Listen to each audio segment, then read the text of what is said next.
We are live. Welcome to my video. This is going to be about the 2018 movie Annihilation. So we are going to start with a spoiler-free review and then later move on to a thoughts section that is going to be jam-packed with spoilers, but I will warn before I get to that one, so you're not going to accidentally be spoiled on this movie. Right. So the movie is rated R. So will this video be. Um. Let's see. Talks about the spoiler situation. Yeah. I love this movie. This is Wow. Before I get too far into it, I will just briefly say I very much recommend watching Kyle Colgren's video on the movie and the one by Folding Ideas, or Dan Olson. Do note that they both spoil the movie. Dan Olson from pretty early on. It's a spoiler discussion of the movie, you know.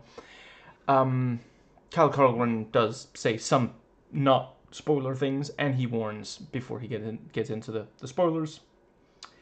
They don't 100% agree. I lean more towards Olson's take on the movie, but I did think Kyle Colgren had some really interesting things to say. And a lot of the time I do agree with him. I've never been unhappy that I watched a Kyle Colgren video. Some of what I say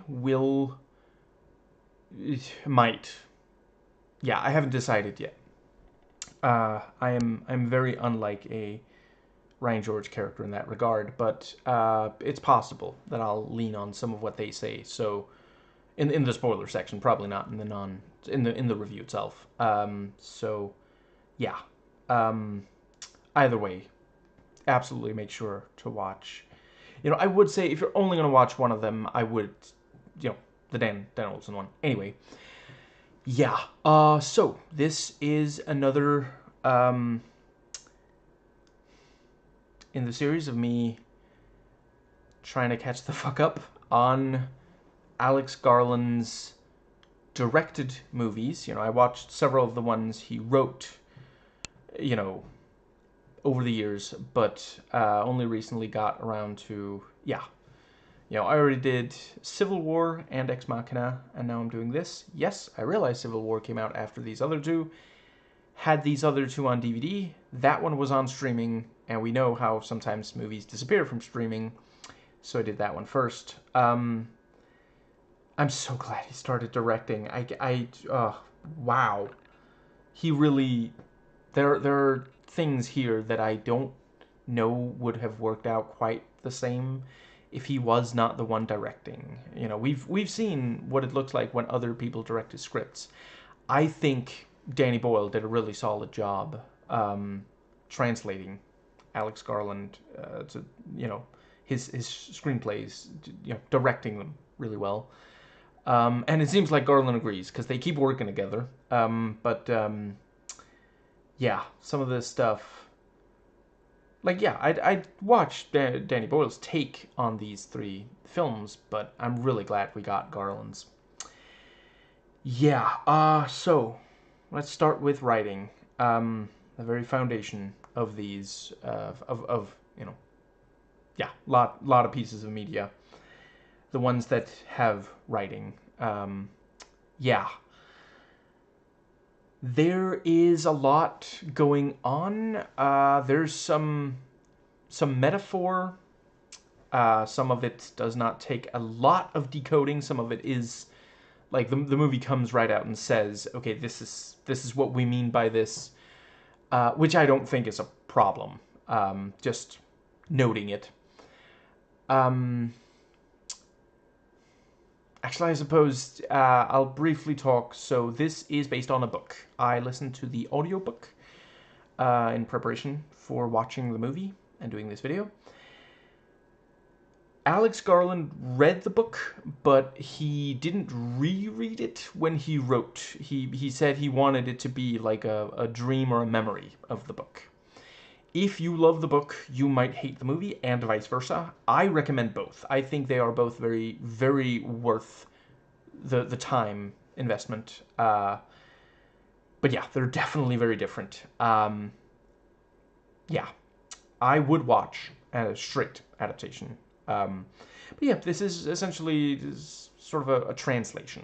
And I've said it before, I'll say it again. Not only in this video, I think adaptation does not have to be faithful. I don't think saying that an adaptation is faithful, I don't think has to be a positive. I think that is down to what makes the most sense. Unless you are burning every copy of the original as you're making the adaptation, I don't think an adaptation has to be faithful. I think a lot of the most interesting adaptations are not faithful. Yeah, you know, just off the dome, I love the 1982 The Thing. And yes, this movie did indeed make me think of that movie. Although,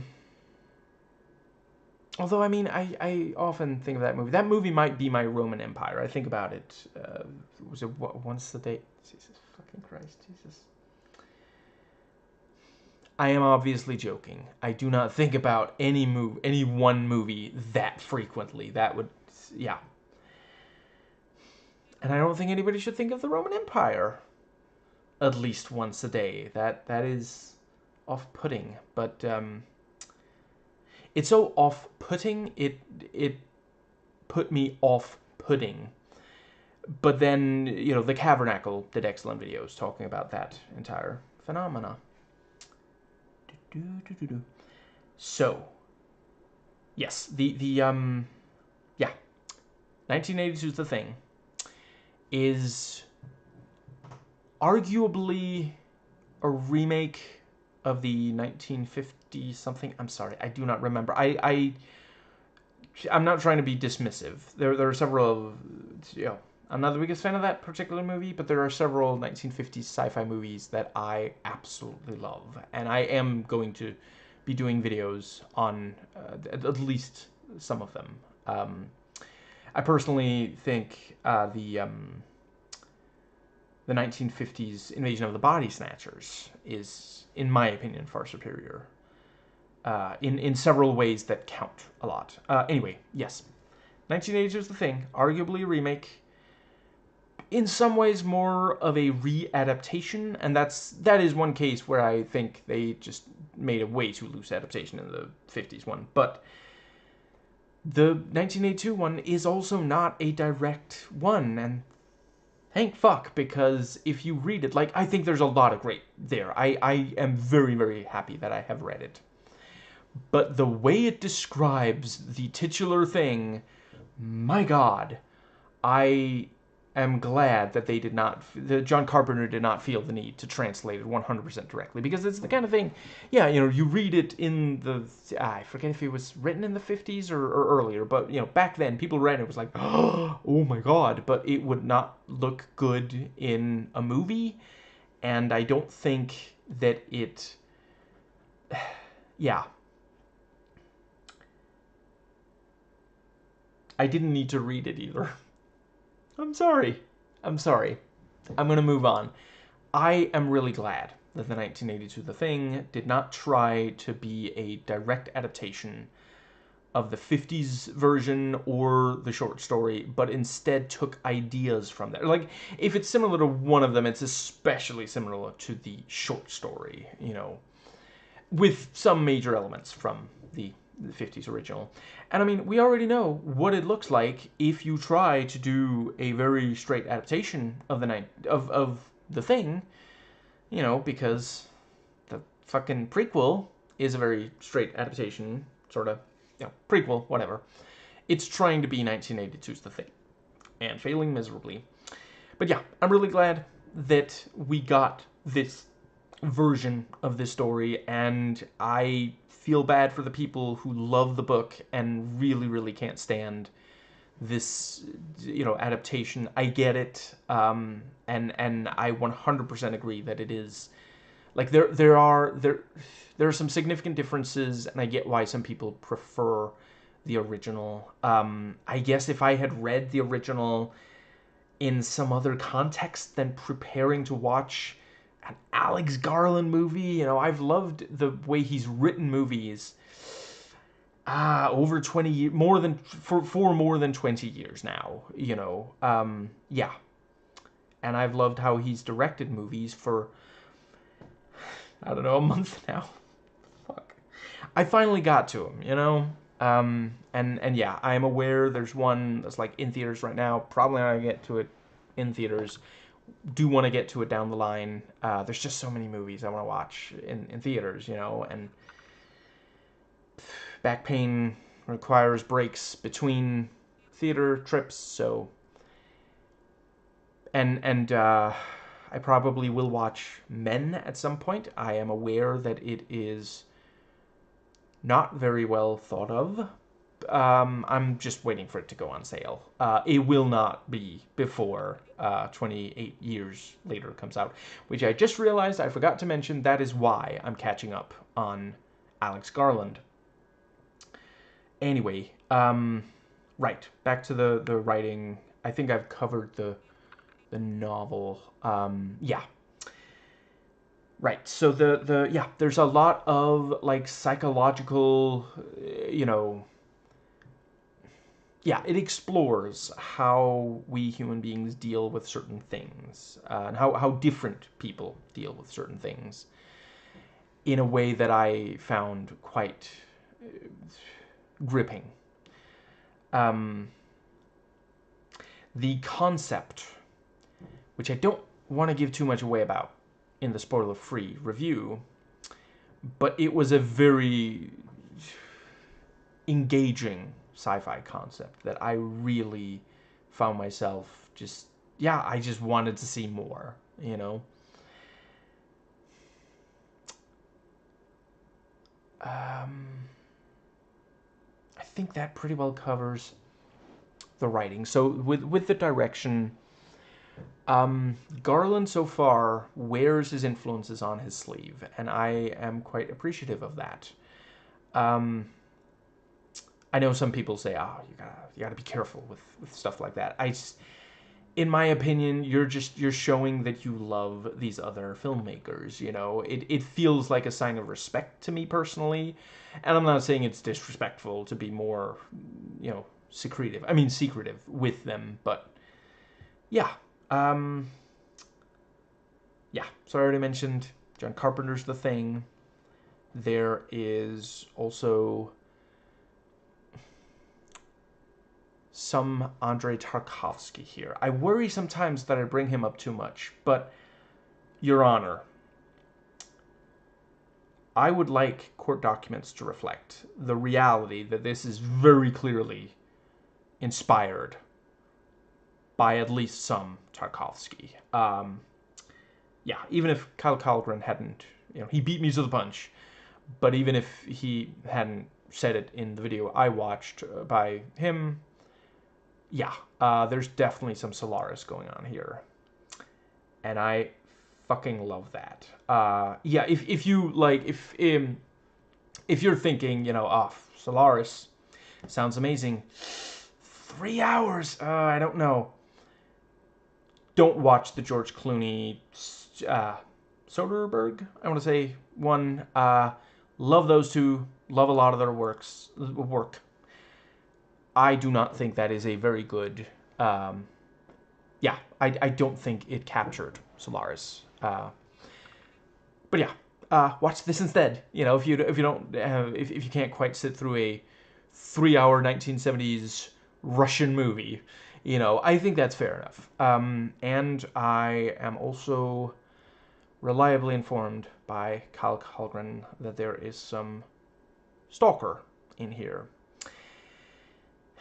And I think I might have to turn in my film snob credentials, hand over my badge, and my, actually, we aren't given guns. Because I haven't watched Stalker, I want to. I really, really want to. So far, you know, other than Solaris, the only other, you know, Tarkovsky I have watched is Andrei Rublev. fuck, I think I mispronounced it. I'm sorry. I'm not super familiar with the actual. I'm just gonna go with Andre for now. You know, because he is like an actual historical figure, if I recall. It's been too long since I watched that movie, but yeah, yeah, I'm looking for a copy of Stalker on sale. I am not currently planning on doing videos on Tarkovsky. I don't think I am quite good enough at this whole analysis thing to really have much to add. I'm sure others have done deep dives that are deeply compelling. Yeah. Uh, but yeah, I am quite fond of the work of Tarkovsky, who's halfway to Tartakovsky, who is all the way Tartar. Is that too saucy? But yeah, just the direction, like, he continues to show this mastery of, like, I am in awe of how well he directs his actors, because there's such, I mean, it helps that he casts the fuck out of them. Like, I mean, Ex Machina was already like, wow, you really, like, these are some incredible talents. And then in this one, like, you know, to be clear, I'm not necessarily saying that they are more talented, the ones here. I think it's hard I think they are roughly equally talented, but there is a higher number here of incredibly talented actors, you know, and yeah, like every single performance, just, yeah. And some of these performances are very unusual for what, at least I'm familiar with. You know, I've seen work by, well, let's see, I think Gina Rodriguez is the only major cast member here that I haven't seen in anything else. I want to now. I gotta. She really, wow. But yeah, like all the others, I've seen them do other stuff, and they've been very, very different. And it's, you know, it's acting talent. That's you know, it's range is the correct term. Yeah, Tone, my God, Alex Garland and Tone, just like all the way. It's because there are. How do I cover this without giving anything away? I'll just say that there are some very. It's a movie that covers a range of tones. It's not the same the whole way through, and every step of the way, he has us where he wants us. He makes us think and feel what he wants, whether it is awe, horror, a mix of both. You know, sometimes we are like, we're seeing something that really has us thinking like, oh, that's so nice. That's so, you know, what a positive thing, and just like, yeah.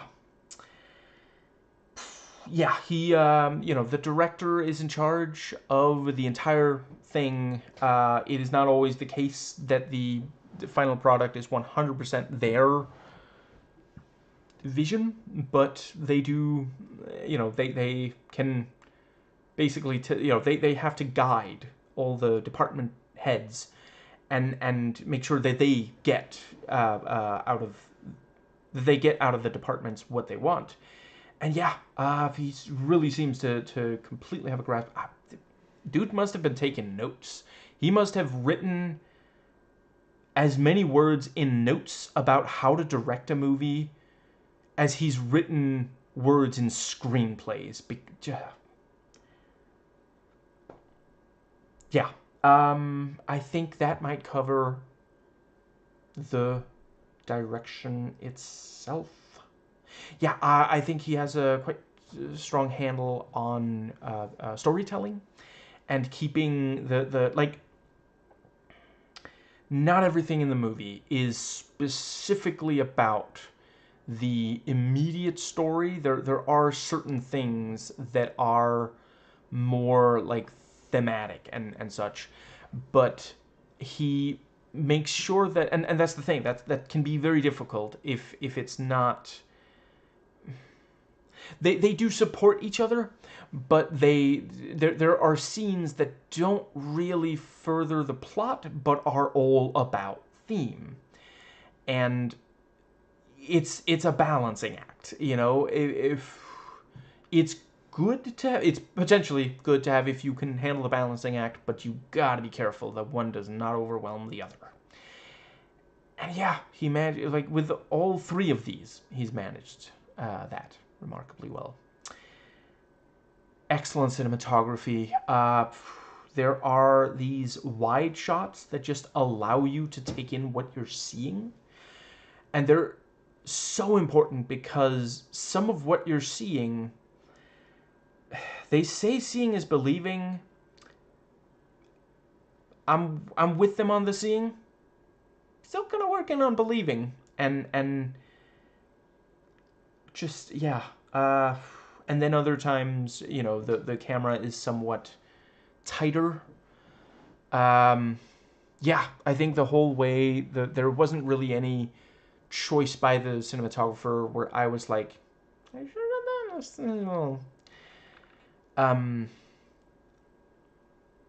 The way the light and color are used in this, because that, you know, that is part of cinematography. Yeah, like there are scenes, you know, that's something sometimes undervalued. If it is meant to be a happy scene, it works really well if there is a good amount of light and there are like pleasant, even happy, bright colors. And when it is supposed to be scary, it can be good to do the opposite. And yeah, this one 100% understands that. Like there are, this movie has more bright, colorful scenes than like a lot of horror movies, other horror movies combined. And somehow it's still so scary because that's, you know, one of the I'm not going to say easy, but it is an effective shortcut to horror, is if there's not that much light, like enough that we can see what we're looking at, but not too much beyond that, and certainly not a lot of bright, happy colors. And to throw that shortcut out the window, slam the door in his face and say, get the fuck out, I don't want to see you, don't ever talk to me or my son again, is so gutsy. This is his second fucking directorial movie. Like, just, and it works. Like, I never felt like the light detracted from the horror. And that's the thing. Some of the time, when it's bright and colorful, it's actually scary. For reasons that I don't want to give away in the review, but that takes so much talent. And to attempt it on your the second time you direct a movie, yeah, he's got guts. He has serious nerve.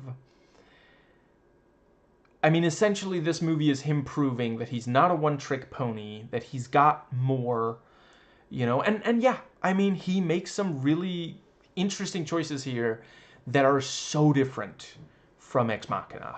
Ex Machina, you know, small cast, or smaller. This one also overall, like, for some of this, we do follow a fairly small group of people, but, you know, yeah, smaller. Ex Machina has a smaller cast, tighter, more confined setting, and the let's go with the way that things are either in control or not in control is very different between these two movies. So he's not trying to, you know, it's remember when we all loved Neil Blomkamp when District 9 came out, and then he kept making movies, and then we were like, oh, he kind of only has one, there's just like one thing he can make, you know. Well, I guess, okay, more recently I think he's made more different ones, but I'm sorry, I stopped watching after Chappie. Yeah, I watched, District 9, Elysium, and Chappie, and then it was like, okay, he's just gonna keep if we keep rewarding it, he's just gonna make the same movie, you know, again. I do still hold District 9 in high regard, and I think there are amazing things about Elysium and Chappie, but on the whole, I wish he would just go further away from his comfort zone, and I love seeing Alex Garland do it. The editing, the structure of this has drawn some criticism, and I can somewhat see why. I think there are some very important things added by the structure. I don't think he could have accomplished what he set out to without it. I appreciate that some people really hated it, and yeah, I mean, I understand where they're coming from. It worked for me. I get why it didn't for everyone. The music, goddamn. This has a truly spectacular soundtrack. They use these off-putting, ominous notes really, really effectively. Like, some of them are used more than you might think, and you would think, like, if you just look at it on paper, you would think, oh wow, that's too much. You're gonna is he gonna like go as far with overusing certain music as 28 months later, weeks later, 28 months later is the movie we're never gonna get. Anyway, but no, I think it works every step of the way. See, that's part of the thing. The here, I would argue it is more leitmotif, which I think is what 28 Weeks Later was thinking.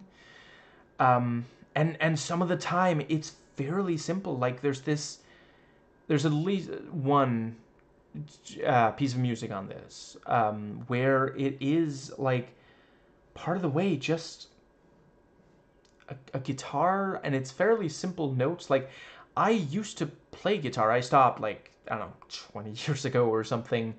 Oh, I guess 25.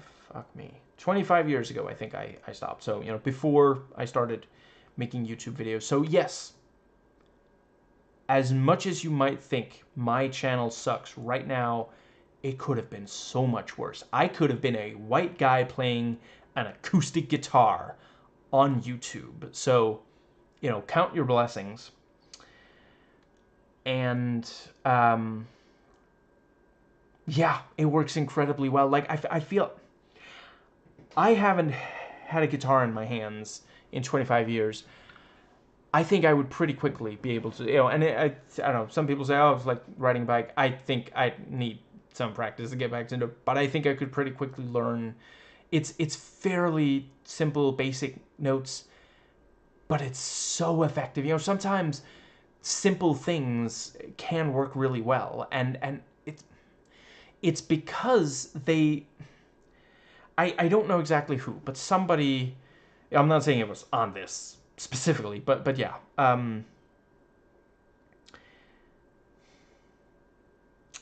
Somebody discovered the audio shortcut to provoking anxiety, and it's been used a lot in, soundtracks to movies and games and such, horror stories.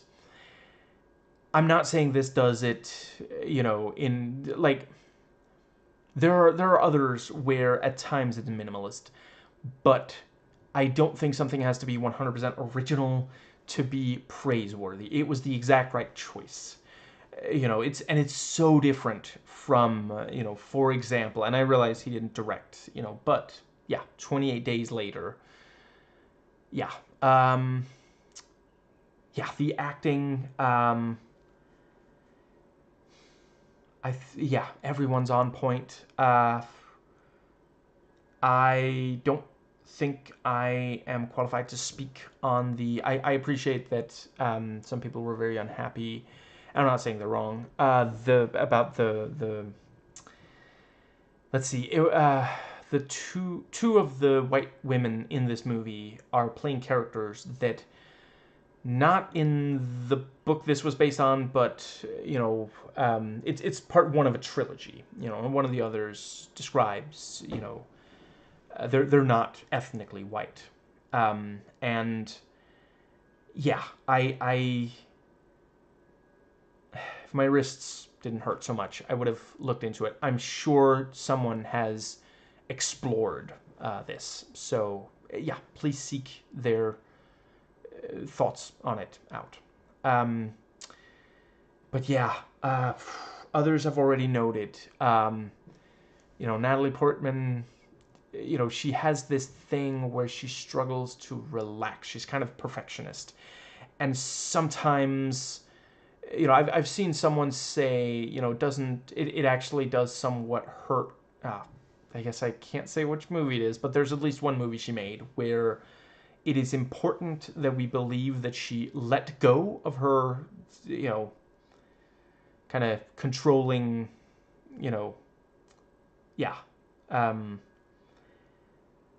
ways, and she didn't completely in her performance here. Here, the fact that she is controlling, the actor fits the cast character perfectly here. I am never going to be unhappy about seeing. Okay, I cannot remember her name. I'll find it immediately. Jennifer Jason Leigh, playing a slightly, sometimes more than slightly, but yeah, yeah. A character where you think there's something slightly off about her, isn't it? Is she completely, in a science fiction story, this Existenz, like, she's one of the best parts of Existenz, like that. I don't think no, yeah, I haven't really watched. That was the first time I saw her in anything, and I was immediately like, I gotta see her in more. This is just, yeah. Also love her in The Hateful Eight. Yeah. I actually don't know if she's in this because of Existenz, because like there's definitely some Cronenberg. I don't know how I managed to forget mentioning him when I talk direction, but yeah, there's definitely some of that going on here. Tessa Thompson plays a somewhat shy character, which I have never seen her play before. So, just briefly, the stuff I've seen her in is the MCU, Heroes. I cannot. Okay, this will not stand. I'm gonna look up real quick because I know there's at least one more. No way. Is that? Oh, right, yeah. She voices Lady in that. Lady and the other dog. Men in Black, that's right. Yeah. Normally very, very confident. That's what I'm familiar with seeing her. Maybe she's played shy elsewhere, but yeah. And no, I'm not saying that Men in Black International is that good of a movie, but yeah, she does phenomenally. Like if this had been the first thing I saw her in, I would think, oh, I guess she is shy in real life. Yeah, what little I've not seen very much of like Interview, but she seems quite confident in real life. I am not that familiar with Tuva Novotny. But yeah, I've liked what else I've seen. I guess it is young Anderson, the somewhat fictionalized story of Hans Christian Andersen in his youth. She plays a role in that miniseries. And yeah, I think I already mentioned I am not familiar with Gina Rodriguez from anything else, but yeah, fantastic here. Right, and do I want to give away? Yeah, maybe I'll. No, yeah, I shouldn't. I shouldn't talk about that in the. Yeah. Right. So the pacing. It is definitely somewhat of a slow burn. If you're expecting, I mean, it's a movie where relatively early, five like military people walk into a sci-fi concept, and all of them have guns. You might think, oh, I know what kind of movie this is going to be, and it's not really that. I think the pacing works. I was never bored for a single second of this. The special effects, yeah, just astonishing. Yeah, considering these, and I hear there's also some, at least in Men. It was very different that Alex Garland then made Civil War. Because there's some significant special effects. Sometimes practical, sometimes CG.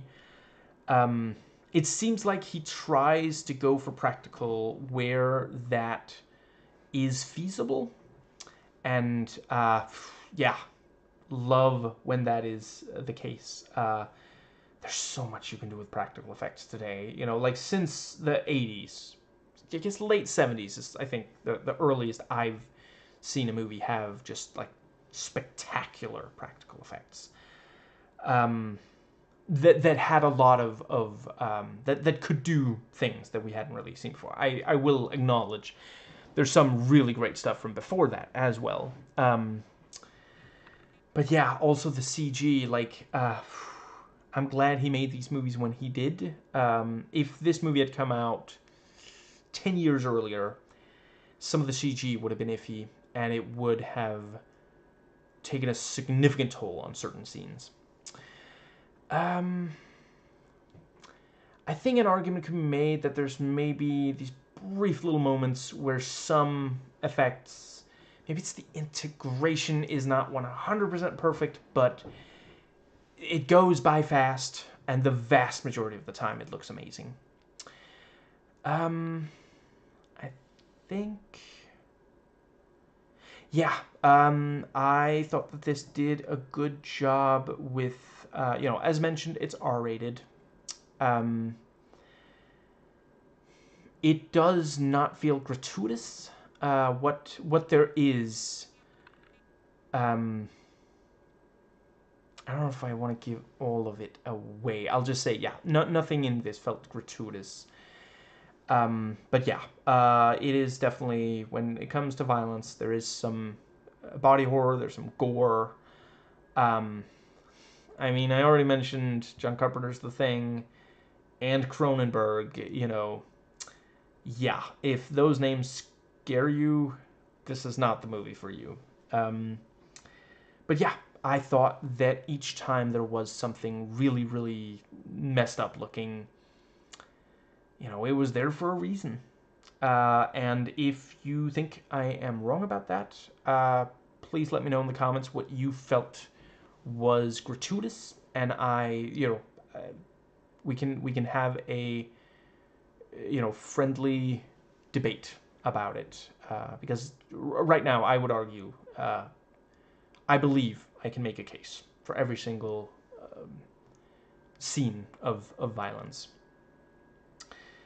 Yeah, I think that might cover, yeah.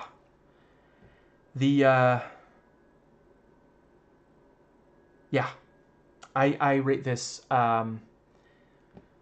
8 compelling explorations of psychology and philosophy via metaphor and sci-fi concepts out of 10. And that brings us to the spoilers section. Just gonna note there we go. So yeah, from here on out, I am spoiling absolutely everything. So do not watch any further if you haven't already watched. So yeah, very clever opening. You know, we see the meter crash, letting us know, okay, you know, the physical, the initial sort of thing, and yeah, I thought like sometimes I'm kind of a mark for a good book ending. The first and last things we see in this are the lighthouse and the meteor. You know, yeah, here we see it crash. Later we're told, oh yeah, that was years ago, and it's not going so well for us. This is dangerous, you know. And there at the end, she resolves it. You know, the fire, yeah, destroys all the phenomena, and yeah, we get an explanation of cells and cancer, obviously going to be relevant later, you know. Let's see, yeah, you know, Lena is in the room being questioned. She's struggling to answer questions. Not long after, we see that same thing with Kane, you know, drawing a connection between these two, you know, perhaps, you know, simply, what's the word? Subconsciously, you know. And let's see, yeah, you know, she won't even go to a barbecue, even though he isn't dead. She does come across almost like he is, or maybe she thinks he is, which is, of course, a quite understandable conclusion when you don't hear from someone for 12 months and you know they're in some kind of military situation. But yeah, very nicely done. Also, we don't see how he got there. We just see him at the bottom of the stairs, and then not very long after, you know, yeah, he is with her. She plays it cool, even though she hasn't seen him in a long time, saying, it really sucks that you're back. Very nicely done on the glass of water. For a while, he's not drinking from it at all. And that's also, you know, later, she leaves a glass untouched for a while, and then she does drink from it, and she isn't bleeding into it like he did. And, you know, we see just a little bit of movement in the water, and yeah, I mean, the literal thing going on there is the cell, you know, cells dividing, I think is the splitting, something like that. And you know, yeah, just let's move to the next. But yeah, you know, for a while, he doesn't drink from this glass of water, and we can't help but wonder if there's something wrong. Although I guess it's possible that it's tap water and they live in Flint. And, you know, we see their hands touch through the glass, and of course the visual gets slightly warped by both the glass and the water. And yeah, you know, it is this thing of like, is this really Kane coming back to her after all this time? You know, at this point, she is still 100% Lena.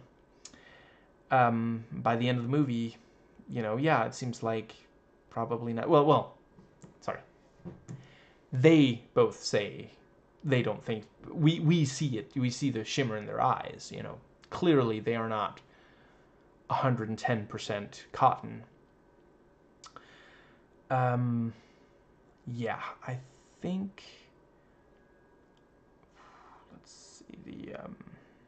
But yeah, you know, the warping, they're a good visual metaphor, and you know, yeah, she asks him some very logical questions, and for a while, just he doesn't know. She asks if it was hot or cold, if they spoke Swahili, Portuguese, or Pashto.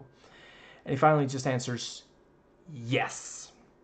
And then he does take a sip of water, says he doesn't feel so good, Mr. Stark, and there's blood in the water, which is good news for the shark that is small enough size that it can fit in a glass of water. Very tense scene with the ambulance, the, authorities showing up, getting back Kane, and then we see Lena wake up in a facility, throwing up not long after, and yeah, we're told that. I'm sorry, all these names. The Gina Rodriguez character says, oh yeah, everybody wakes up here in the fetal position and then throw up. That is the effect the shimmer has when you're that far away. It changes when they're inside the shimmer, which is also this like eye of the hurricane kind of thing of because like clearly it's not completely safe. In some ways, it's significantly more dangerous to be inside the shimmer than outside, at least if you're close to the. Yeah. Let's see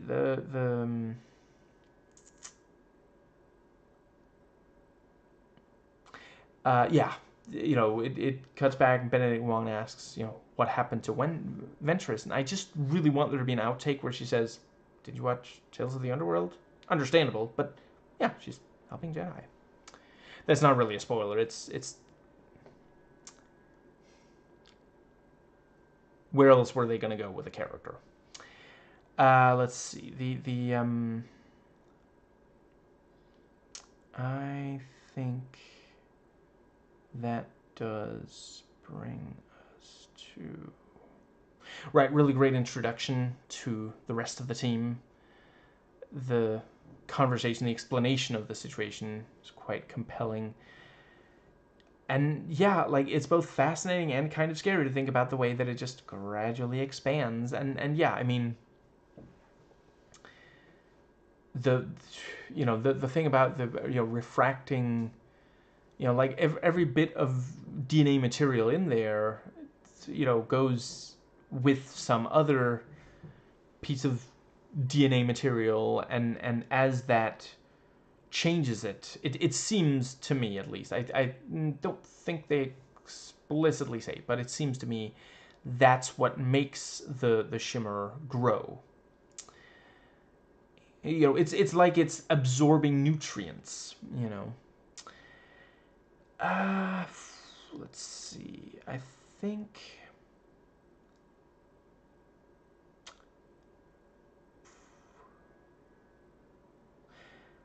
I quite like when Lena answers some of Ventress's questions and then says, "Okay, now it's your turn to answer mine." And yeah, the first several are accurate guesses by Ventress. It does make a lot of sense. It feels very credible. Let's see. Right, as well, if sending in military doesn't work, you send in scientists. And American foreign policy does say, let's send in the military. And then later it's like, oh, maybe you should figure out what's going on there.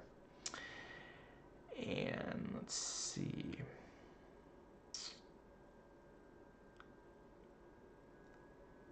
They did at first try to bomb it, like when they discovered heaven, but didn't really work. Right, I quite like the flashback.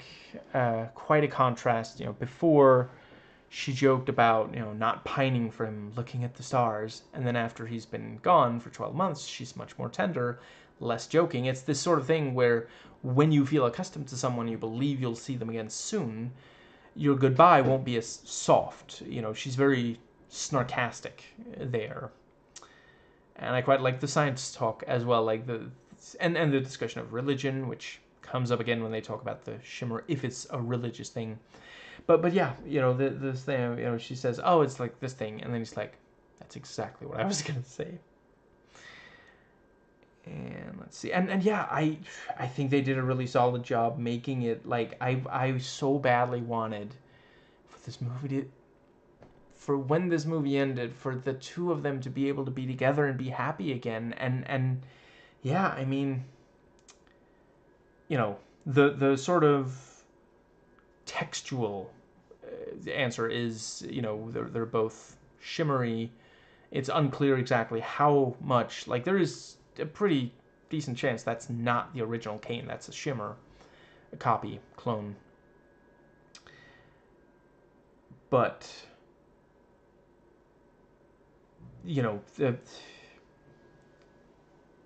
a reading that is very logical to make is that it's just, how's he going to be able to forgive her for cheating? Like, even if, like, 12 months, that's a long time, water over the bridge, or wherever you like it, but it's still, yeah.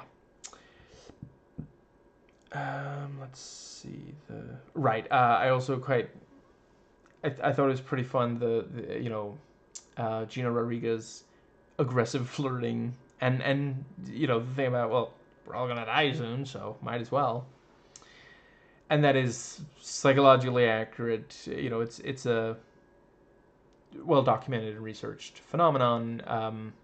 When you think you're going to die soon, it hasn't happened for absolutely everyone, but for a number of people, yeah, they become frisky. Let's see. But yeah, not used to seeing Natalie Portman quite this snarky, or Tessa Thompson lacking confidence. It's some fun acting to see from them.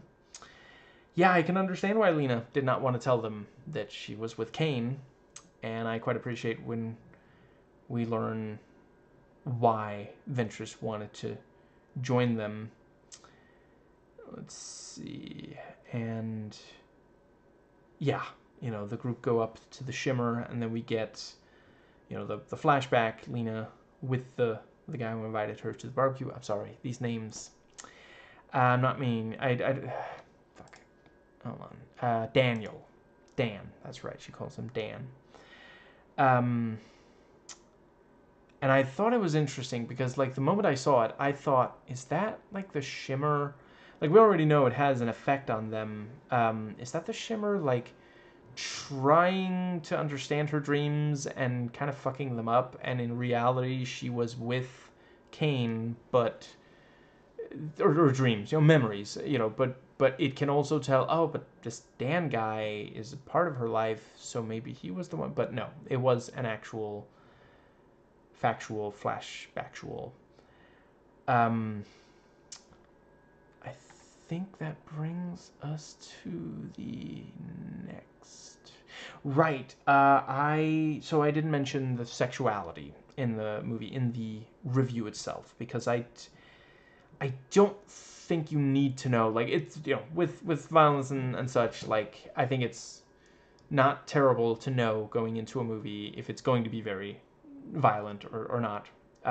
If you're someone who, personally, it's been a very long time since I saw something, a piece of fictional violence, real life violence. I don't even, like, I once got, like, bothered by seeing somebody, like, gently push someone else even though they were clearly playing. So anyway, in fiction, yeah, that's where I get my kicks, though not for free.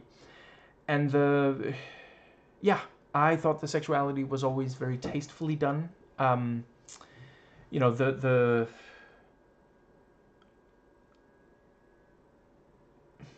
yeah, I'll just briefly, when she's, having sex with Dan. Yeah, I mean, this is the kind of scene that could easily be, like, really exploitative, and I'm not 100% sure how she felt about it by 2018, but I know in the past, Natalie Portman expressed, like, there was a while where she didn't even want to do a nude scene, and then she did, and she, thought, oh, it's, not, like, the biggest deal. She thought it was justified by the story or something. I haven't watched that particular thing. I've just heard about it. I want to say it was a Wes Anderson short film or something like. Anyway, moving on. Yeah, she was very bothered by it showing up on porn sites. So you know, I could imagine by 2018 she was still not loving the idea, so it is possible that some of the way it's shot is that she requested that, but it does also, like, essentially, it's important to convey what's going on, who is participating in it.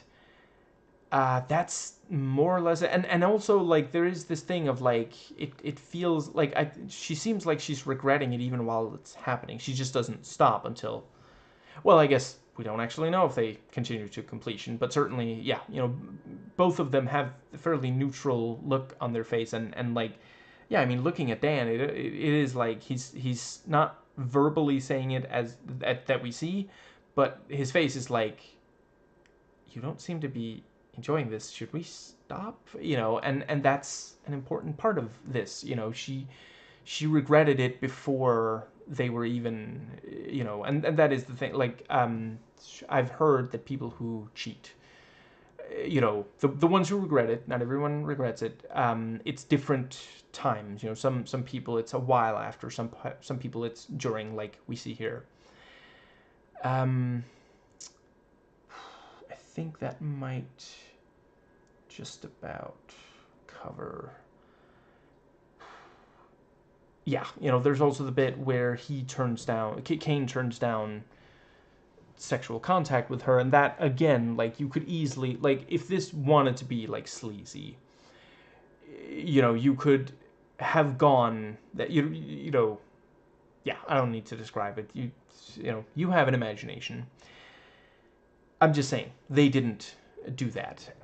But they made sure that we appreciate, yeah, you know, she does want to, and he is turning it down, and yeah, you know, maybe because of the affair. There are a number of people who don't want to have sex with their partner after discovering an affair. Let's see, and yeah, then they've all realized they can't remember setting up camp or anything. You know, they went into the Shimmer, and, you know, they lost 3 or 4 days based on the food, although based on the scenes with Benedict Wong, it was likely longer than that. The electronics are only working when it isn't letting them communicate or coordinate, collaborate, and listen. Yeah, just that was an ironic reference. I'm not... God, that song is such garbage. Anyway, the only version that's good is the Matrix version that the Oral Nauts made a little while back. Anyway, yeah, I like them going old school. You know, this thing, how to find south. Yeah, things went south real fast. And yeah, you know, they check out the little home, and, you know, Tessa's character is like, there's nothing interesting in here. And then she's grabbed, she shouts, actually, on second thought, okay, there is one interesting thing in here. And yeah, I gotta say, I've never seen meth do that to a gator. So, yeah, the Shimmer is definitely having an effect on these. And I really love that at first we see it on something aesthetically pleasing and safe, like the pretty flowers, and now we're seeing it with this predatory animal. So we're seeing it's affecting flora as well as fauna, both things that are safe to humans and things that are not. You know, so just, yeah, I mean, we all know a lot of people have died if they weren't careful enough around flowers. And, you know, I like the detail, you know, Lena being asked by Gina's character, you know, are you done with gator mouth? Because it's heavy, you know, just, yeah. You know, it feels like something, a conversation that would actually take place there. And yeah, you know, the conversation about it can't be that a gator and a shark loved each other very much because they wouldn't be able to procreate together. And, you know, like, I don't know, could it be mutation? It's the key to our evolution. And you also have the thing about her wanting to test it. I like that the stuff she does to research is actually stuff a biologist would do. Like, she takes a swab, she takes some tissue, you know, these are the kinds of things that you would want to do as a biologist in that, yeah. You know, when dealing with a life form that there's something weird about. And yeah, they go into the old base, the one that got taken over by the Shimmer as it grew, which is also just such a great detail. Like, they built this place on rock and roll, thinking we're going to be able to continue working from here. And you know, early, you know, Ventress tells Lena it's not going to be very long before this base is, you know, covered by the Shimmer. You know, it's yeah, I really thought they did a good job balancing, because like here at the start, you know, it seems, I mean, the idea that the Shimmer is just going to keep spreading, just keep increasing, like, yeah, that is scary to think about. But there's also this sci-fi element that piques our curiosity more than makes us scared, and the mystery. You know, we want to see Kane pull through. And yeah, like, as soon as they enter the Shimmer, I again, a lesser film would be like, oh, let's have something violent happen. You know, it's not forever before something violent happens, but by the time violence happens inside the Shimmer, there's already been, you know, these beautiful sights and sounds, you know, but the music is sufficiently foreboding that it balances it so well. Like, I wanted to know more about the Shimmer.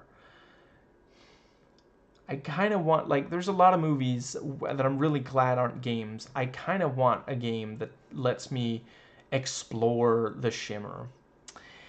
Anyway, let's see. Then we have...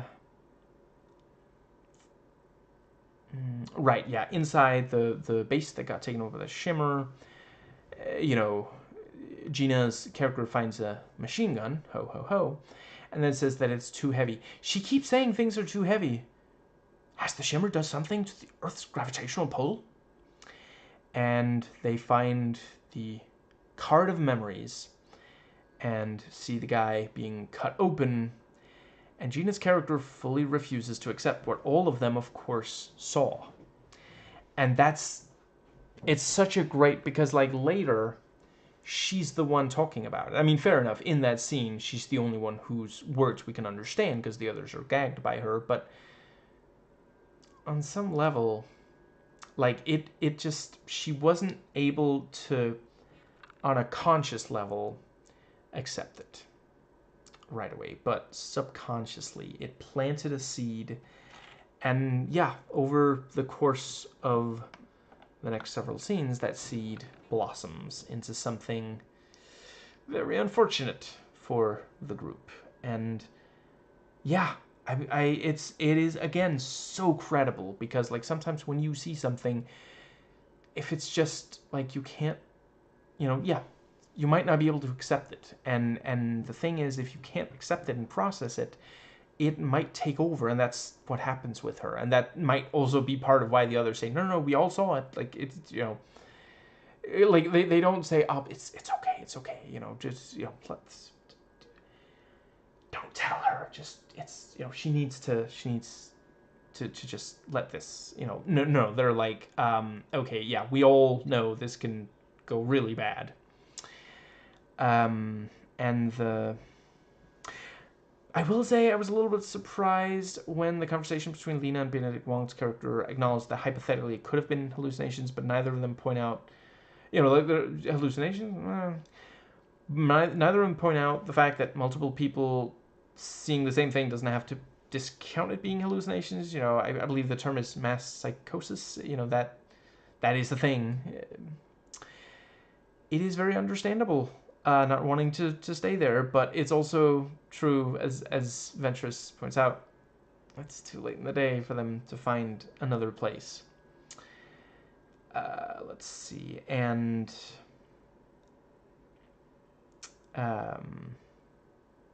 yeah, you know,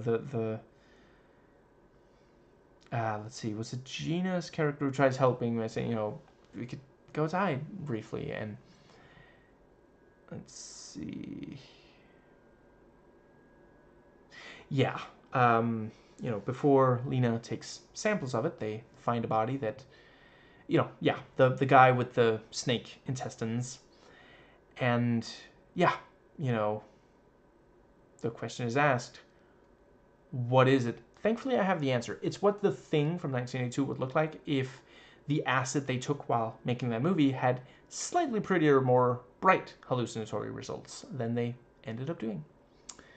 I say that. There are some brighter things in that movie. Anyway, let's see. But yeah, I mean, that and tying people up and trying to find out, you know, is one of them dangerous to the others, and paranoia taking over control of someone. Yeah, it's very inspired by 1982's The Thing.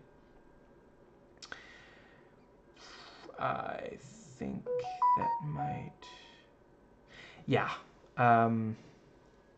Very sad goodbye between Lena and Kane, especially because we see it after we know he barely makes it out and might die. Although I guess they said that when she's like suffering from major organ failure. I'm sorry, I'm gonna come right out and say I have never once heard of anyone actually dying from that. Are we sure it's the shimmer? Because I heard a rumor, unconfirmed, that he met with J.D. Vance like just a few hours before seeing Lena. And let's see. I think... Right. I liked a little bit about the plans they had, and his not going along with her, you know, hoping maybe they could say goodbye in an adult way, very credible detail. You know, I hear that is like quite common when someone is, you know, about to leave for military service and might not return for, you know, sex if they are not like really, really mad at each other or something. Or asexual. I'm not meaning to exclude. Now, right, when they were cutting open the guy's stomach, like, it's very likely that the first bit was like purely animated. So I appreciate that we did also see a hand around one of the snake intestines, which I feel like there's some chance was practical. Like, that's probably easier to just like make this. It's not easy, but easier, you know, to make the snake, make that convincing rather than... Or I guess it's possible the human hand was also animated, but again, at that point, you're just, it's a hat on top of a hat. Just do it practically, you know.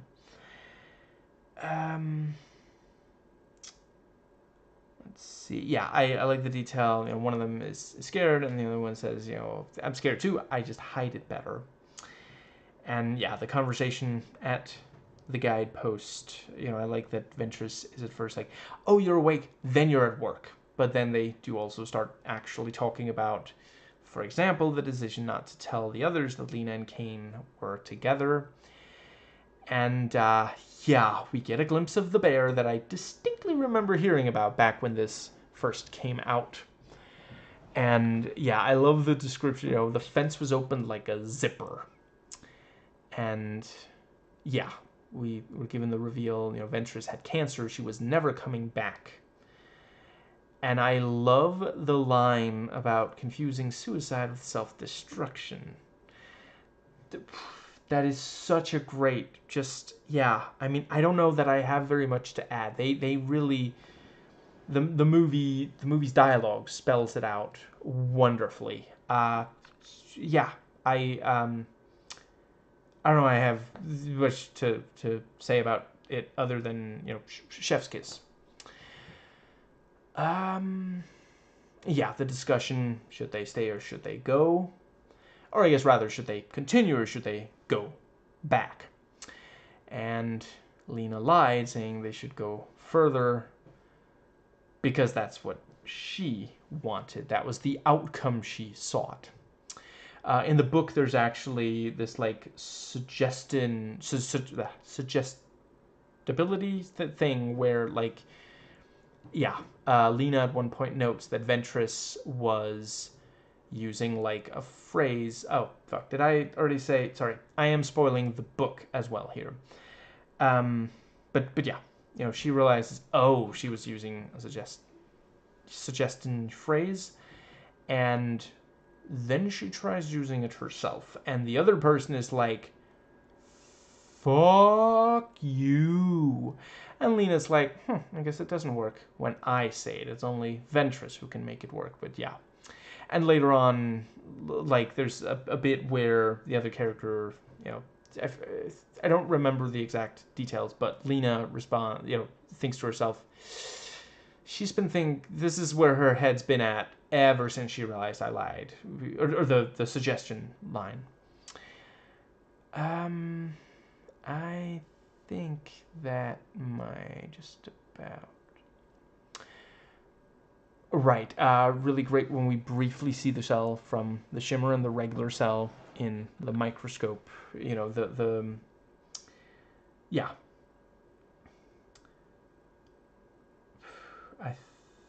The way we can clearly see, there is something unusual here. Great detail that we can briefly see the throat was ripped open on Tuva Novotny's character. And that's how the vocal cords ended up refracting into Homerton the bear. Or according to IMDb trivia, that's its name. So yeah, that's how it got her voice. Yeah, if I watch young Anderson ever again, it's gonna... Her voice is now the voice of Homerton the bear. I'm sorry, I don't make the rules. I just think them up and write them down. Let's see. I think... Yeah. The rather harsh reaction with Gina's character telling Natalie Portman, stay the fuck away from me, or something like that, which I guess means she just watched the Ashton Kutcher movie Natalie did. Really interesting that everyone inside the shimmer... everything inside the shimmer refracts through the prism of it, so we have plants growing like humans. Or rather, sorry, yeah. I made that note before I had watched the entire movie. Yeah, we see later, no, it's humans becoming plants. But yeah, it's just like Tessa's character notes. Look, right there. The knee bone connects to the... Anyway. Yeah. Another case of an Alex Garland movie having someone, check the status of their body because of a sci-fi circumstance. I don't hate that that's apparently a trope of his. And yeah, genuinely really creepy that her DNA is now behaving the same as Sharkgator. Coming to theaters this fall. And then we see it was... Yeah, then it's confirmed it was an affair between Lena and Dan. And Kane found out, and either it started deteriorating the relationship, or very likely, is the case a lot of the time when a woman cheats on a man, their relationship was already struggling. And if we're being honest, a lot of the time, it's because the guy does something he shouldn't, or doesn't do something he should. And the fact that Kane left so soon, didn't want any kind of goodbye sex, makes more sense now. And then she wakes up to a gun in her face, being told she doesn't get to ask questions. She answers them. Boy, if I had a penny for every time that's happened to me, I would have 0 pennies. And I know, super boring. What can I say?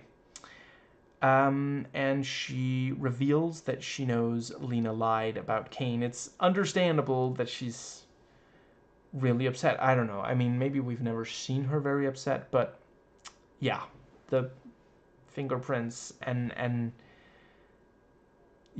she tells her fingerprints are moving. If they cut her open, her intestines will move like that guy. yeah, I really appreciate it. It's a very credible deterioration of her sanity because, like, really, you know, the some of what she's saying is making sense, but some really isn't. Like, she's acknowledging there's definitely some sci-fi shenanigans going on. She's seen it with her own eyes, but she would rather hold on to the idea that it's the human beings doing this. And the real-life psychological explanation for this is, of course, if she ties up these other human beings and questions them, she feels a sense of control over the situation. If she has to surrender to the fact that right now her intestines are moving around like a snake, just like she saw in the video, she has no control over the situation. You know, it's never underestimate what a person will do if they feel like they cannot get out of a situation that they don't want to be in. You know, what's that thing about, you know, an animal is never more dangerous than when it's wounded and or cornered. Or protecting its young, also that, but yeah. Actually, no, wait, yeah, I think if it's cornered, it might be more dangerous because it really has nothing to lose, where if it's protecting its young, it's just going to make sure to get dangerous, you know, living things away from it, where it might keep attacking, keep kicking him when it's cornered. I forget. I looked it up once, but anyway. Yeah, she asks Lena a question without removing the gag. It is kind of funny to me that Lena does actually try to answer it, but of course we can't really understand what she's saying because of the gag. That's the gag. If she got out of the chair, didn't ungag, went for a jog, it would be a running gag. But yeah, she notes Lena is now a proven liar. She herself, you know, Gina's character didn't see the bear, only Lena, the dead girl, and Ventress. Yeah, you know, as horrifying as it is technically correct, the verb is kind of correct, to note she's following the scientific method. You want to control for variables. That's what she's doing by tying them up and asking them questions. You want a rundown of the different facts and questions. She did that.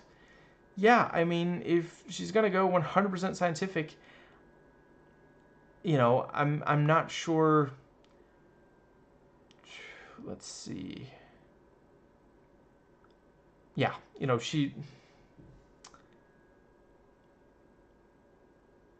yeah, okay, I'm going to have to move on. Fucking voice typing. I'm not always able to reread these notes, and sometimes it gets it so wrong that I cannot tell what it was supposed to be, and these voice notes were hours ago by now. Yeah, you know, like she feels like she wants to be completely confident about the truth. You know, how is that going to happen if she already doesn't really believe? She kind of thinks, like, she maybe sort of believes Tessa, but she's also not untying her. And yeah, this is, of course, you know, there is logic in what she does. If you believe there is a killer in your midst, of course you're going to try to make sure you know who it is. And let's see. And yeah, you know, I forget exactly who, but she tells either Asajj or Lena, shut the fuck up, which means there is a non-0% chance that somewhere out there is an outtake where she turns to the other one and then says, and you take a shit in the copier. And then they hear the voice of Shepard. And it's this wonderful little moment because we, the audience, Lena, Ventress, probably also Tessa, have no idea what's going on. You know, obviously Gina jumps at the chance, you know, oh, she really is still alive. You know, she's not like, that's weird, how could that be? She's like, you lied, you said she was dead, you know, so, yeah. And these are the best news she's had in some time. But because she doesn't trust the others, she runs right out to greet Shepard and is attacked by a bear. Considering it ultimately isn't in the movie for very long, I think they did an amazing job of getting a lot of tension out of Homerton. Like, the creepiness when we get a good look and we see like the skull is partially on the outside and it's screaming for help in Shepard's voice, incredibly effective mindfuck body horror. And yeah, the idea to avoid it attacking you, for them, they have to not react. For once, it's a bad thing that they've cast such amazing actresses. Like, how do you not react to, yeah. And let's see. Yeah, and them managing to shoot it was quite, let's see. And yeah, Ventress is going to confront it. She wants to be the person who finishes this mission. She knows she's going to die soon. She wants to accomplish this one last thing. It's like all these expeditions have failed, and she was, she probably feels like she fucked up. That, if she had done something different, it would have worked. Which, like, by this point in the movie, like, no, you couldn't have done something that would make this work. Let's see.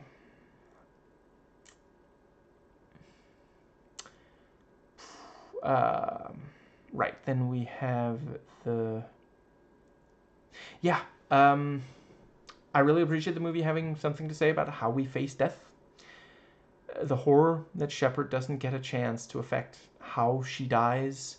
It's just circumstance, as happens in the real world. And the one thing that lives on is her screams for help. And oh my god, the fucking sound design on that. It'll open its mouth a little, just, oh god, yeah. I believe it was Kyle Colleran who said, it's been living in his nightmares for a little while now. And yeah, I think, I just finished watching the movie. I haven't had a chance to have a nightmare about it yet, but I'm sure it's coming. Let's see. Move over Silent Hill mannequins, I guess. I think that pretty much... Yeah, it's been a while since I had a nightmare. Anyway, moving on. Yeah, Gina's character seals her fate by not trusting the others, going out in anger, violence, and paranoia. Again, that is how it sometimes happens in real life. Ventress wants to go out with a sense of fulfillment, having completed a mission that she's been sending other people to go on for some time now. Multiple expeditions. Lena wants to stop the Shimmer. I think the line was to fight it, which certainly is what she ends up doing. And yeah, Tessa's character says, I don't really want to do either of either of those things. And she doesn't want the one thing that survives of her to be fear of death. She goes out on her own terms. She's ready to die now that she knows it will for sure happen really soon. And yeah, she walks behind the thing, and she's indistinguishable from all the other Ents, and that's how we realized that's what happened. A bunch of people from the last expedition realized they were going to die, so they just let it happen without fighting it. And I mean, yeah, they undeniably look peaceful. The tree people and me do not look as though they died in a subtle, brutal, harsh way. They look like statues, like they're standing, waiting patiently for someone to carve them out of rock. And yeah, I mean, I'm sorry. I hope that I'm able to have that kind of just like calm and acceptance if I die. When I die. I'm not a vampire. Not a vampire. And yeah, Lena goes to the lighthouse. Between this movie, Agents of S.H.I.E.L.D., and Terminator the Sarah Connor Chronicles, lighthouses are significantly more exciting in a sci-fi sense than I had been led to believe by historical accounts. And yes, I would like to watch the actual movie. I think it is just called The Lighthouse. Let's see. So yeah. The book definitely has an unreliable narrator thing going on. Both of these, the story, the movie and the book are both the story being recounted, and the let's see, yeah, it's the book is Lena writing what she experienced, or at least what she thought she did, and like one of the last lines is actually, let's see, I think I've written everything. I think there's stuff missing, something along those lines. Like she's tried writing this down as soon as she could, but like some of it, like, wait, is that what? No, that's yeah, and the let's see, yeah, the movie, it does feel like what we're seeing is close to what happened. Like, I will say that was slightly confusing because, like, it seems like what she's telling Wong is not what we're seeing. Like, she only tells him what we see him.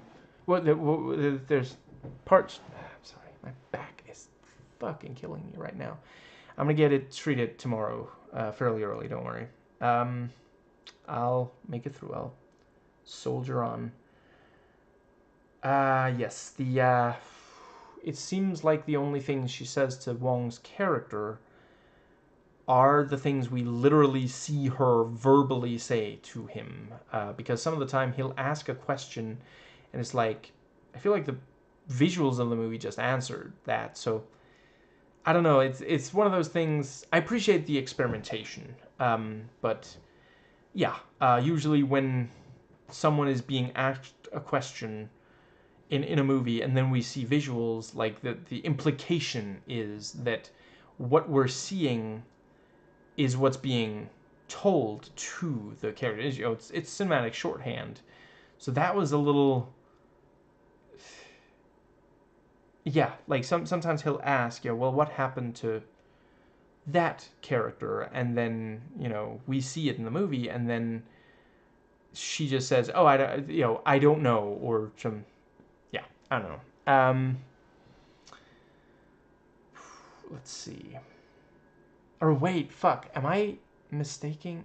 Shit, I might be mistaking. Sorry, don't hold me to that one. Never mind. I think maybe the things she said. Yeah. Anyway, yeah, I often do these videos very soon after the first viewing, or the first completion of a game, that sort of thing. And obviously, it's the reason part of the reason I do it is so it's fresh in my mind, and it's like the sort of first impression. But obviously, it does also sometimes mean that there's stuff I missed that I would pick up on a second viewing. But a lot of the time, if I've done a lot of videos where it was based on yet another viewing, and it just isn't quite the same as if it were the first time. Anyway,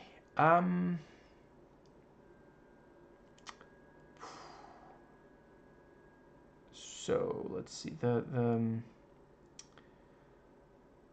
but yeah, what we see in the movie, if it isn't what happened, it's what the five of them think happened, to the extent that they trust each other and saw what happened, that sort of thing.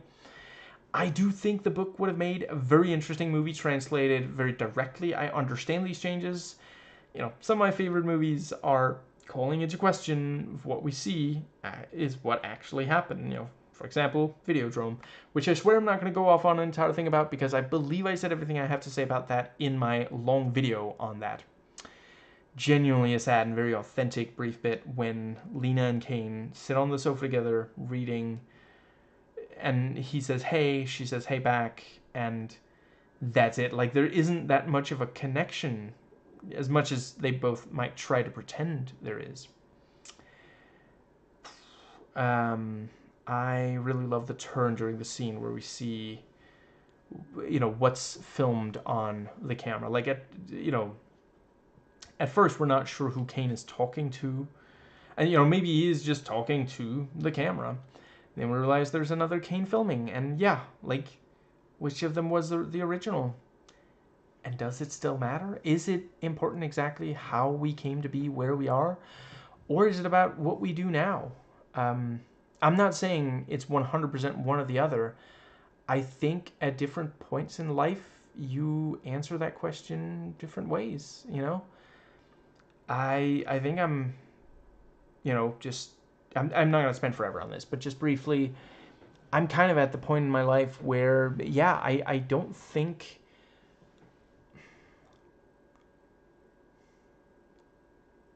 Yeah. You know what? Never mind. Actually, I'm gonna move on. I'm just gonna, yeah, I'll leave it at that. But yeah, the phosphorus grenade, that is quite some way to go. And supposedly there's a practical element to one or both of the burnings. I'm not entirely certain which. I can imagine it's when her clone is on fire is the practical one. Anyway, which again, perhaps, I don't want to give away which movie, but yeah, I think it's inspired by one of the pieces of media that I've mentioned. Garland taking inspiration for this. Let's see, and yeah, now we know the Kane that joined Lena outside may not have been the original Kane, may have been a Shimmer copy, struggling to survive outside of the Shimmer. Maybe something happened as he left the Shimmer. We were told, as soon as the Shimmer is gone, he's fine. So that could be either. Because they say he was the only one who ever left the Shimmer. That's part of why it's so. Yeah, and yeah, I mean that's just the thing. Like, how many of them didn't? Well, let's see. Okay, you gotta make it to the lighthouse to get a copy. Yeah. So that's one of the reasons, and yeah, I mean, was there that far between the lighthouse and the tree statues? As far as I could tell, no. So maybe they did just kind of say, you know what, I'm okay with this. This is because like the I think there's something beautiful in accepting, in just going with the flow. I'm not saying it's always a good idea. It's definitely not always a good idea, but yeah, sometimes we do just gotta let life takes us where it will. And yeah, I thought that was a really, like, I'm sorry, but I'm corny sometimes. I think it's beautiful that the vast majority of the human bodies that we see were the tree people. It's not all of them, but there were, like, I don't know, 6 or 7 total, I think. And yeah, there's some skeletons on the beach. There's some burnt cane, and the snake guy. But yeah, like a decent chunk of them became trees. Yeah, it's a pretty hopeful message. I think most people knowing that they're going to die soon and surrounded by beauty, I think that might play a role in it. And maybe knowing that they're going to be part of something bigger. Accept it. I'm sorry. I do think that is a very beautiful message, and I don't think I'm overanalyzing here in making that interpretation. What was the other thing? Right, and also, I mean, yeah, in reality, when we die, our bodies become the grass that the antelope eat. Oh, fuck, that's a different thing.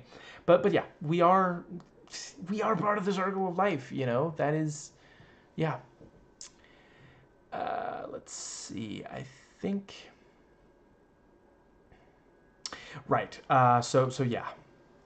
Lena again looks to the blue hole in the ground, and I'm sorry. The moment I saw that, I have been playing video games since I was 7 years old. Lena, you're gonna have to go through there if you want to proceed further in the game. It's not gonna be pleasant, but that's where you're gonna have to go. And we see, you know, yeah, we see her go down there, and oh, it's the xenomorph lair. Great, wonderful, pleasant. And Ventress is down there, and oh, covering her eyes. That's so ugh. And yeah, you know, she's annihilated. I really appreciate. It genuinely does feel like a beautiful thing. Like, you know, there's all this light, and listen to the music. It's like a religious experience. It's like a relevation or something, and yeah, and the light sucks in some of Lena's blood, and then makes a copy of her, and ugh, it cannot, in fact, be destroyed by the firing of the assault rifle, like Bear and Gator, which, you know, also, yeah, like this, though they were affected by the shimmer, but they weren't made by it like this copy is. And yeah, you know, she's trying to escape back up through the hole. The clone's already up there, you know, which, like, is that supposed to be, like, that if she thinks it has already done it sort of thing? Because that is, like, I do love that concept. That is, like, shit, is that a spoiler for that movie? I guess I don't want to give away exact. No, that's too good to give away. I'll just say this is not the only movie to have that, and have a wonderful thing with it. But yeah, you know, it starts mimicking her movements. We've got some real Prince of Persia shadow thing going on here, and it's like sort of crushing her against the door. Yeah, and yeah, like it is obviously like genuinely upsetting. You know, having this like being, you know, imitate everything you do, and you know, you say stop copying me, and then it goes stop copying me. And yeah, this kind of thing, it gets to a very deep anxiety. You know, we like to think of ourselves as unique, so seeing something like that, yeah, there's an existential dread there. You know, being replaced, like I already mentioned, the 1950s version of Invasion of the Body Snatchers. You know, that one does an amazing job at provoking this kind of anxiety. Parts of the 2007 one do as well. I don't know if the other two do. I hope so. I haven't watched them. I'd like to. Currently, I don't have access to copies. The Outlaw Vern's reviews made them sound good. At the very least, interesting. And yeah, very clever. She turns it around on her new shimmery version by having the other one copy her movements while she readies the phosphorus grenade.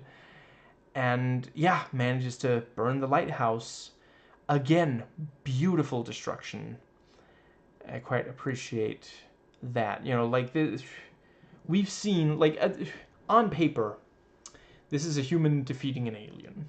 You know, we've seen that so many fucking times, you know, and it's rarely beautiful.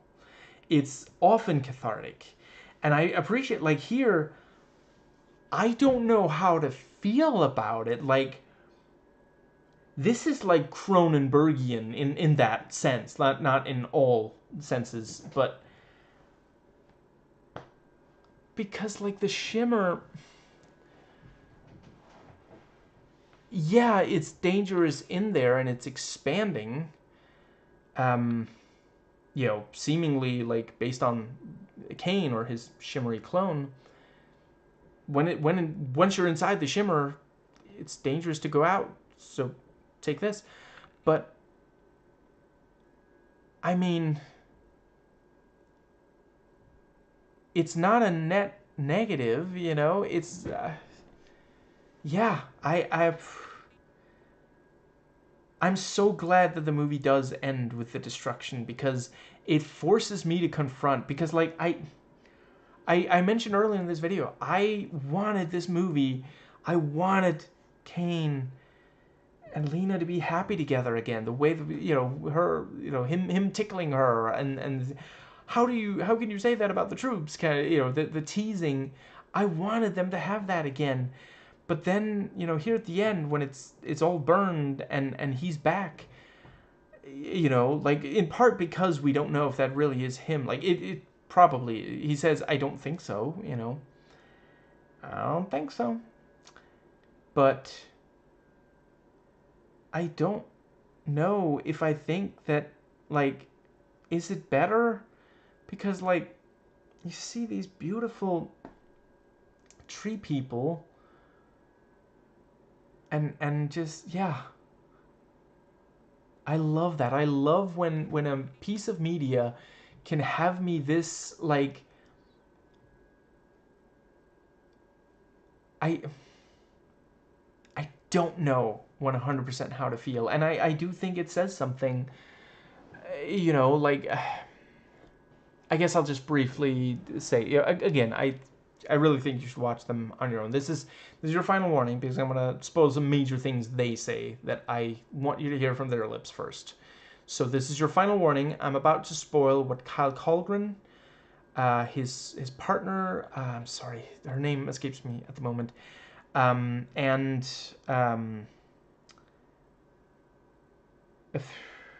Dan Olsen, what they said about this. But yeah, basically, like, Kyle Colgren said, this is a movie where depressed people commit suicide, you know, rather than deal with life.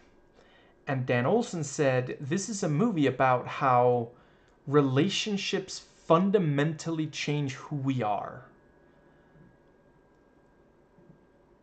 And going out on your own terms or succumbing to you know, character flaws and such. Like, these are two of my favorite YouTubers. I love hearing their opinions on things.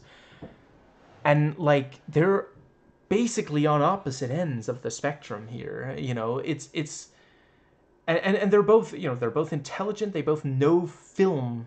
You know, this is not some, you know, just like shooting from the hip kind of, I don't know, I guess it's like this. No, they thought about this. These are the conclusions they reached. And I'm sorry, I really love that the movie can inspire such different reactions.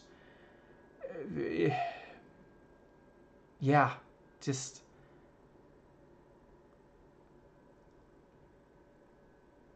I really don't think it would have been as good of a movie if it had ended without her, or with it being unclear.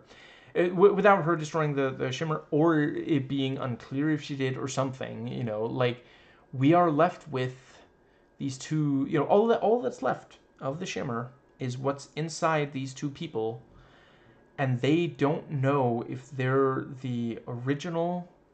They don't, you know, there's that thing about, I think it might be Dan Olsen who said, you know, they don't recognize each other anymore. And maybe that's not even the shimmer. Maybe it is just the relationship is deteriorated to the point where they don't know each other. And that's such a, it happens, you know, it's so sad to think about, but that's a thing that happens with relationships sometimes, not only romantic ones either. And yeah, you know, the all that's left of all this beauty inside the shimmer are these two people who don't recognize each other. And yeah, I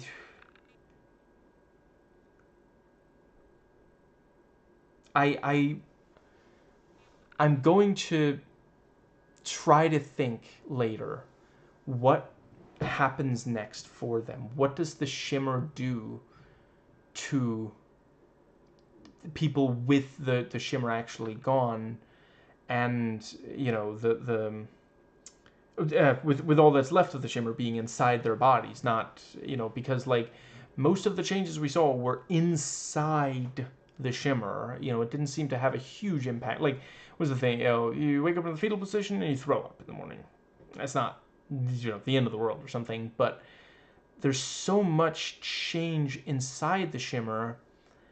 Yeah, I'm so happy that I don't know what's going to happen to these two people with the Shimmer, with their relationship. You know, can you fix that? Like, there's a lot of relationships that never heal from cheating.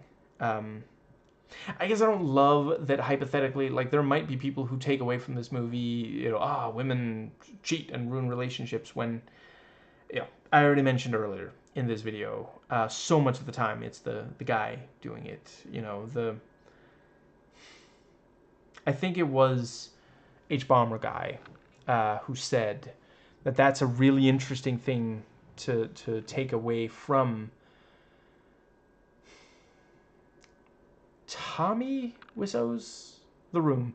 I'm pretty sure that was his name. I'm confident about the last name. I forget about the first name.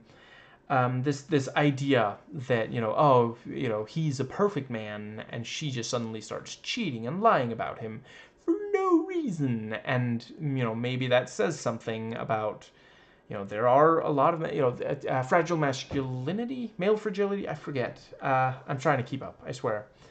But yeah, there are a number of men who just can't be honest about themselves, and I used to be one. I've worked a lot to not be. I hope I'm no longer one, but, you know, life is all about growing and changing, and yeah, you know, yeah, real quick, I do want to say, you know, obviously I agree with Dan Olson. Please don't take from this movie that, oh, you know, maybe the Shimmer are gonna make an army of aliens, and white American men are gonna have to stop the alien invasion or something. That's not what this. Come on, man. But yeah, you know, I don't know how the Shimmer is going to, if the Shimmer can bring beauty back into their lives like it did when it was more than a gleam in their eye. I'd like to think so, and I love that the movie leaves it so open-ended. You know, like, I would argue that it is 100% valid to interpret the ending as meaning this is it. You know, the Shimmer, when the two of them die, you know, they're gonna live normal human lives. They're gonna die. The Shimmer is gone, and they never get to be happy together again, or happy. Period. It's going to haunt them for the rest of their lives. But it's also valid to say the Shimmer might help, but certainly they are able to become happy again, you know, put this behind them. I mean, we're only seeing, like, right after he came back, and then, or not right after he came back, but right after she meets him again, after he's, you know, recovered. Yeah, I mean, don't judge a person by them being awkward and distant when they're, like, they just got out of a fucking hospital bed, you know, and the person they're talking to just got done being interrogated in front of this. Like, I do really love the wall of scientists all standing there, you know, writing that. Like, was that necessary?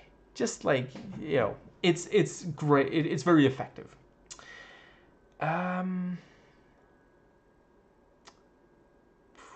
let's see.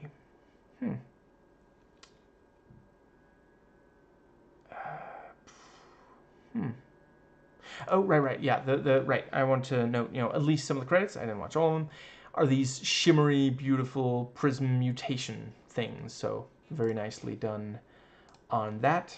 I briefly want to regret I forgot to look up how you pronounce it. Okay, I'm gonna take a guess. Sonoya Mizuno, the Japanese-born English actress, you know, graduated from the Royal Ballet School. Kyoko in Ex Machina, and here, you know, she does also play Katie, the med student. You know, you might, you know, yeah, if you watch this close to Ex Machina or something else she's in, she's also in something called Maniac, where she appears to play Edna Mode. Good for her. Anyway, yeah. you know, her face is easy to recognize. Yeah, she plays a med student being taught about cancer at the very start of the movie, but she also plays humanoid, and I think that is why she's in this movie. You know, yeah, the well, let's see. I mean, there's also a Lena double. Oh yeah, right. The Lena double is when she's becoming, when she's right in front of her and becoming, looking like, I think. But yeah, you know, because like her movements, you know, that's like, I'm not saying it is literally ballet, but it's the kind of thing you're good at if you have been, you know, professionally trained in ballet. You know, the way your body moves is you know, truly a thing to behold, and I hope they keep working together for as long as it at all makes sense. Like, I think, has he put her in every single? Okay, let's see. She does not appear to be in the most recent one. I forget what it's even called, but yeah, you know, other than this and Ex Machina, Civil War, Men, Devs, yeah, you know, she's in nearly everything that he's directed, and yeah, like, it's not every single time that she's as well utilized as here in Ex Machina, but yeah, just incredible performance. Really glad that they discovered, you know, or let's see, that someone decided to cast her for Ex Machina, and yeah. Let's see, was there anything that I wanted to say? I think that might just about be everything that I really wanted to say. Yeah. Okay. I am going to go take a sample of my own blood, look through a microscope to make sure that yeah, whether or not I am one of the shimmers. Maybe you should too. The I don't know, just the gleam in your eye shimmers.